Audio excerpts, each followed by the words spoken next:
20 minutes for a Q&A.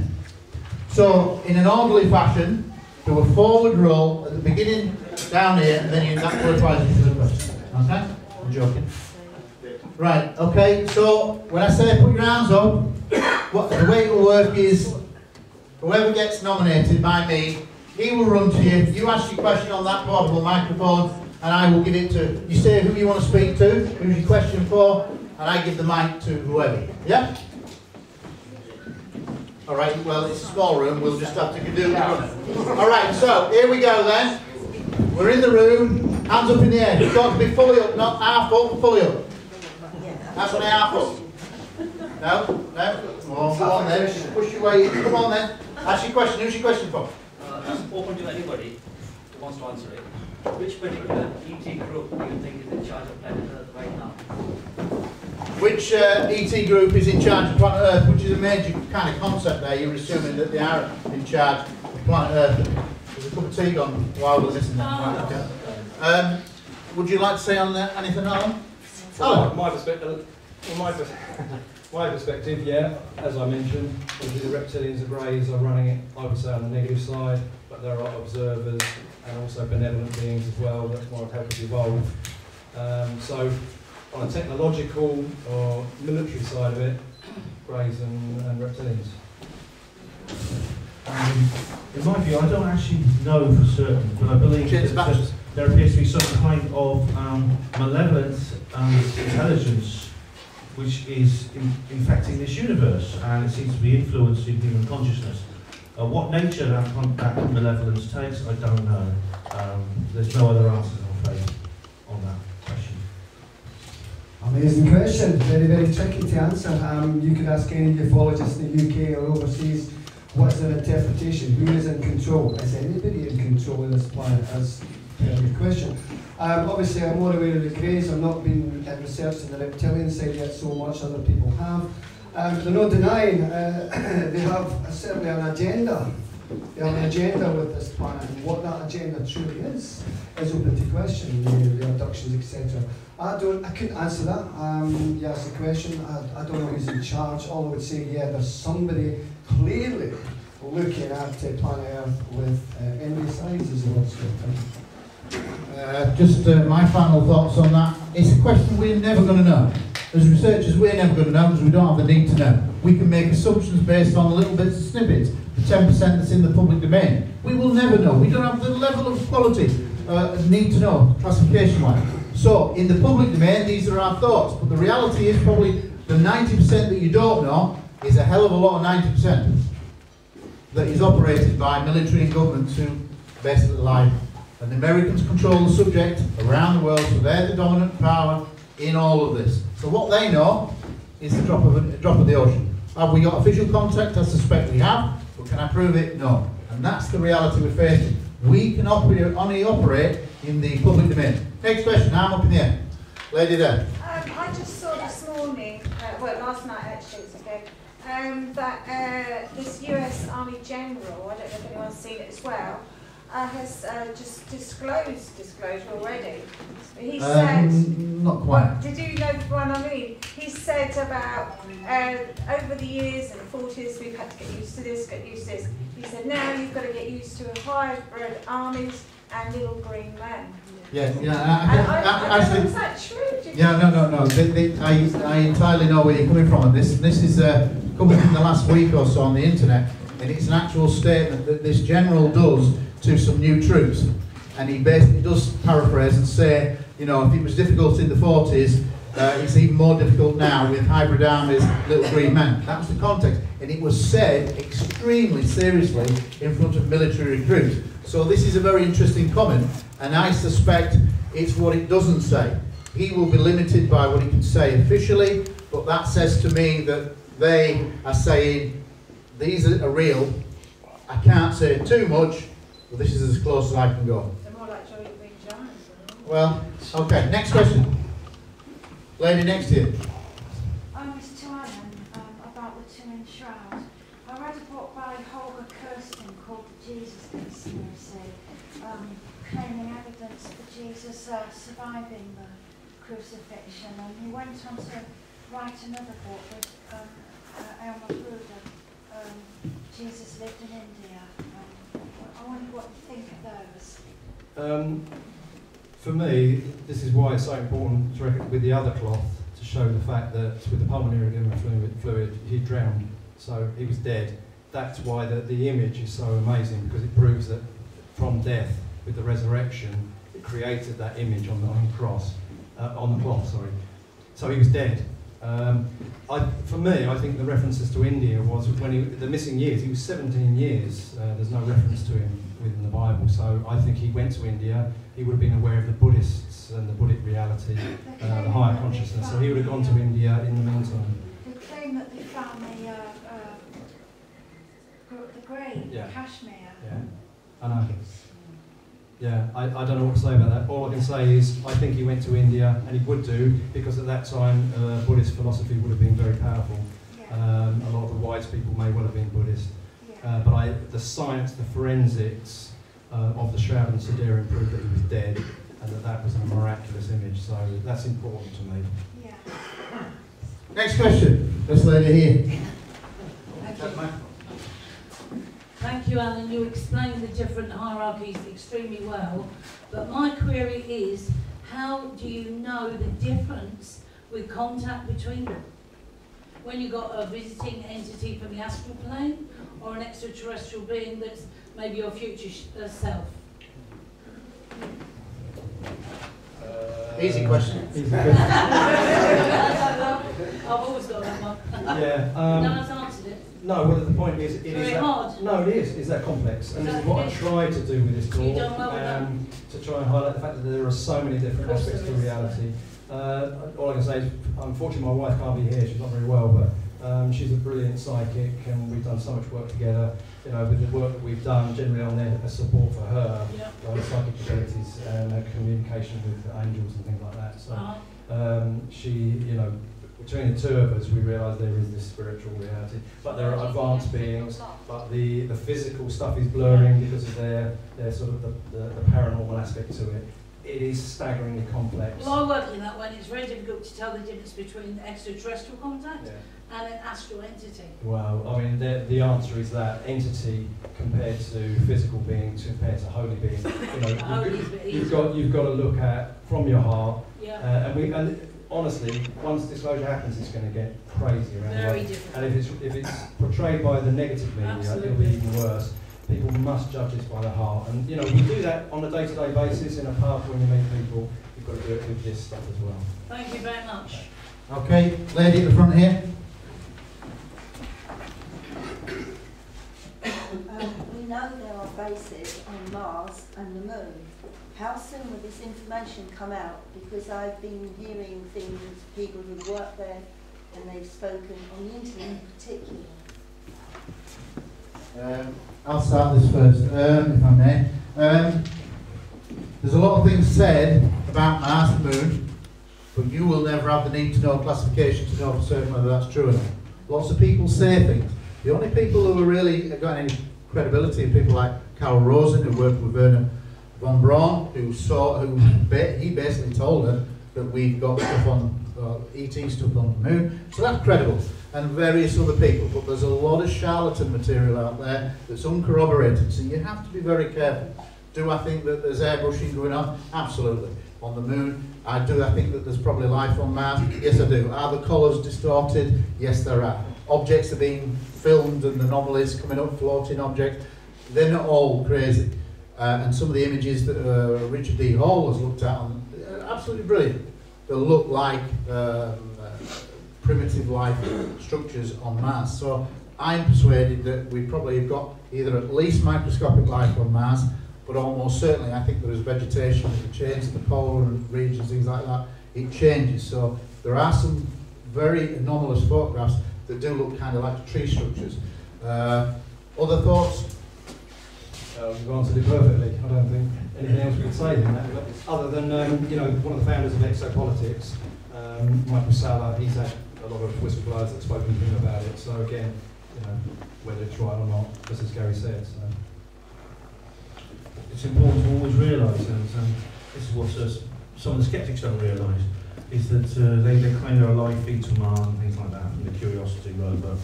But all of the data is processed by the space agencies involved. Every single, we do rely on the space agencies to tell us the truth, and unfortunately we have to trust them to be honest with us. And if they're not trustworthy, then unfortunately we do have to put into doubt their claims. Well, that, for instance, they're giving us a true picture of Mars, or even that it is Mars, and we are seeing things from Mars. I just like yourself, I know about the whistleblowers you're talking about. I'm quite convinced that we have been to Mars. If you take into account the secret space program, it seems unlikely that this technology would not be developed and then would not be used by the people who developed it in secret. So I reckon I wouldn't be surprised if people have been to the moon before the official Apollo program said they did, and Mars and other places. I expect the Nazis may well have got to the moon. It goes back a long way, and who knows how far they've got now. Ben Rich claims people may even gone to the stars by now without telling us. These guys have pretty much said what I was going to say. But I would like to take that question on a stage further. You're talking about bases, perhaps bases on Mars and the moon. But don't let us forget, and Gary alluded to it earlier today in his presentation, that there's many sightings of USOs, unidentified submersible objects, appearing, diving into the oceans of this world and exiting the oceans of this world, more so around the island of Puerto Rico. And we have to, and Gary did say that we know more about the surface of the moon and Mars than we do what's under our oceans. And I think a lot of the bases, if you're talking bases here, is probably the case that look at our own planet Earth before you look at Mars. Yeah, I agree. Next question, I'm up in the air, lady at the back there.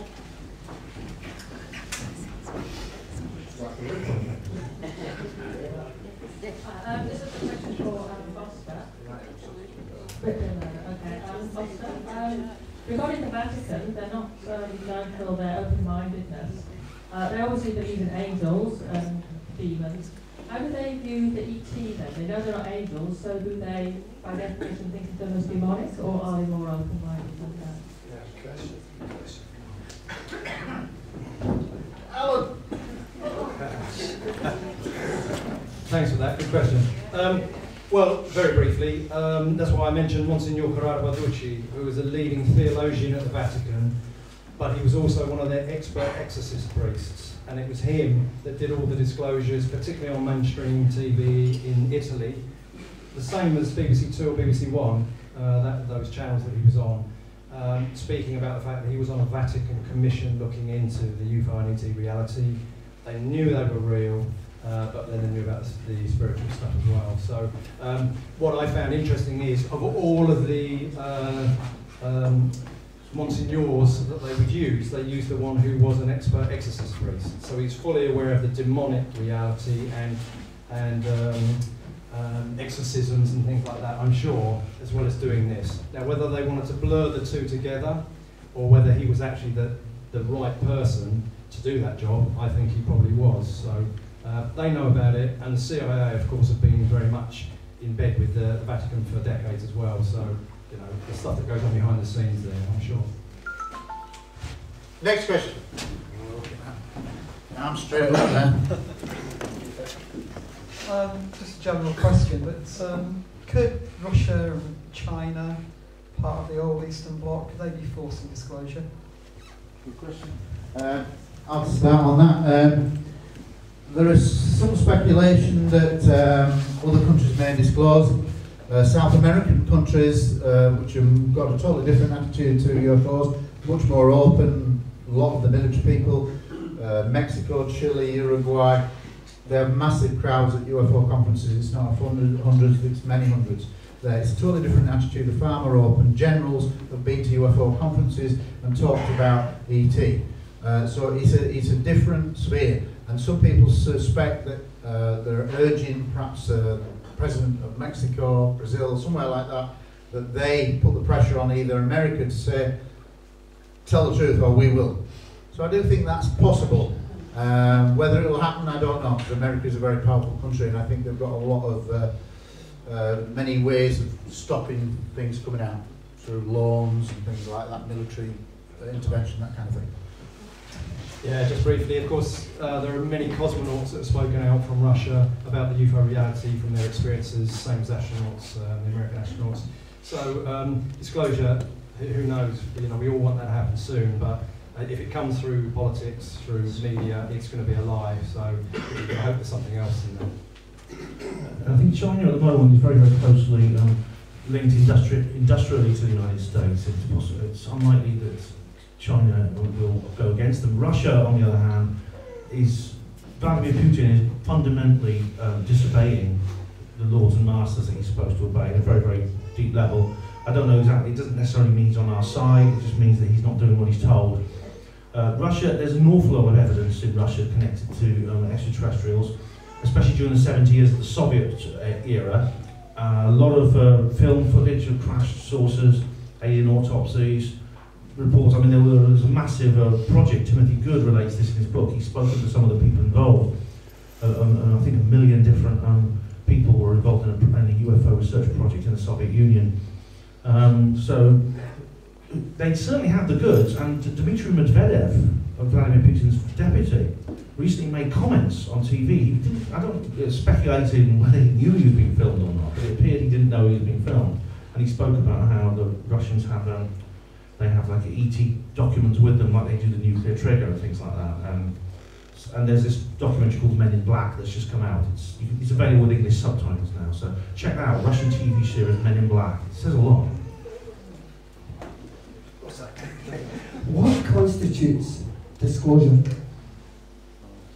Is it all these generals that you saw with fantastic stories, Robert Salas about the silos and the nukes and everything going on for the UFOs above it? That's fantastic evidence. We saw the top guys in the world, guys, military, Navy personnel, at these disclosure hearings. Whoa, this is it, this is the news, it's going to happen.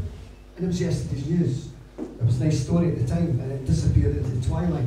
So I'm saying what constitutes, because we've had all these great guys telling the top notch, not the crying little lady in the street who equally has seen a UFO, but it's also these military guys. So is it having to grab one of these wee grey aliens? We've tried to film them, we've tried to film abductees, we're putting chalk dust on the carpets to leave an impression, people's tied their foot to the bedstead and all the rest of it. We've tried so many different things to get disclosure and to get that evidence. For me, just before I pass the microphone on, I do believe, like I said before, the evidence is there, but people want the real McCoy evidence, and we can say, oh, okay, that's evidence, but what constitutes a true disclosure? Right, we're looking at just 7 minutes left before we have to stop. So 2 more questions, gentleman over there and the lady at the back. So gentleman first. Can you speak up, Andy? Yeah, sure. 2014 at Woodbridge, John Burroughs said, confirmation trumps disclosure. Don't you think we've already got the confirmation? Along the lines of what you said there. Yes and no, because unfortunately there's about 6 media corporations that control the world media. And unless those 6 world media are on board, only a few hundred people in this room, a few thousand people in the UK, a few million people on the internet, instead of billions, will know the reality. If one of those, like just one of those big corporates said, now this is coming, let's change all our programming, let's now go pro-ET, let's deal with the subject properly, it would change very quickly. But whilst the media corporations are controlled, we have no chance of doing anything ourselves. We can encourage, we can say, we can stamp our feet, but we are not powerful enough. I don't think. Well, that's to me where consciousness plays a part in this, is that the more we think about this, the more we talk about it, the more it has a ripple effect like a stone in a pond. And you know, that goes around the world. So what we do here is very important. It's more than just 100 people or something. You know, this will ripple out across London, across the world. So our thoughts are real and they manifest, so that's important. And hopefully what Alan said is having an effect. We may hit some kind of critical mass, 100th monkey point. One thing's for sure, I mean, there is a distinct change in the way UFOs are being covered in the news in the last few months. I've noticed it. I don't know whether that means we're heading for a point where it become acceptable and we'll just know everything, or whether this is just a phase that is going to pass over. But there's no doubt that there's been some strange revelations, especially relating to Hillary Clinton, the presidential candidate. We'll have to wait and see. As far as Rendlesham Forest goes, the cover-up is still in place, and the effort to distort and smear and change, devise information is still in place. It seems to be still active. There's still attempts now within Rendlesham Forest, which John Burroughs is not a part of, I should add. Yeah, I don't blame him at all. But there's still attempts within that community to shall we say, confuse and maybe distract people's attention from what's really going on there. Yeah, just about. Yeah, I mean, all we really can do, getting back to the point about disclosure as well, is just continue what we're doing. We're not doing anything wrong. We're bringing forward some of the best speakers here in the UK and America and different parts of the world to conferences such as this. And keep portraying the subject to the public's eye, to the mind's eye, and keep it very much at the forefront. And that's what myself and my colleagues here are trying to do, is just keep that subject alive and in the public domain. Yes, the skeptics, yes, the people who try to muddy the waters, etc. But I think in the main we're doing a really good job all over the place by continuing with this presentations of information. And that's all we can really do until the powers that be decide otherwise, and maybe they'll just jumpstart it and show us what they've got. Right, this will have to be the last question, and it's this lady at the back.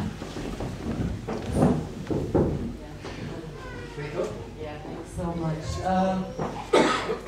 It's interesting keeping the information alive, because when you look throughout the past few decades, it's like just at the verge of disclosure, the amnesic state and period will come on then. The sort of zombie age, and then again it starts all over again, the wave of building up to disclosure. But the Kremlin UFO incident, so what happened there? And I was curious about Nordics, who are actually helping out the US government, according to Gory Good and David Wilcock, with new technologies, etc. So, the Kremlin UFO, yeah. What happened there? I think Russia's going to initiate this. It seems so. Which of my lovely three gentlemen want to answer that first? Because we literally have 3 minutes. Ben, on you. Well, I'm not familiar with. I'm not familiar with the actual Kremlin incident. Maybe someone else wants to take over from me. But I know that what David Wilcock has been talking about. It's certainly possible that there is some kind of interaction of the type he talks about. It's a long, detailed, complicated story, but very interesting. It's a pyramid over Moscow. Yeah. Oh right. Years ago, yeah. Oh, I think I heard something about that. Do you two know anything about that? Yeah, it was Okay, so that sounds. We'll certainly look at that. I've seen the CGI or pyramid over Moscow, I think. The head of UFO Academy in San Francisco has looked into it. It's a huge,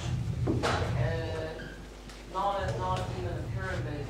What's the term called? Hovering over Kremlin all night, only. Well, I've got to be delicate here, but I think it's a question to which the speakers don't really know. And it's a complex question that's not really, in a sense, we can answer in the last couple of minutes. Oh, no, it wasn't in the mainstream media anyways. Okay, so that's why we probably don't know that. All right, okay, what I would like to do is bring out Katrine, our host, the beautiful hall. Thank you very much.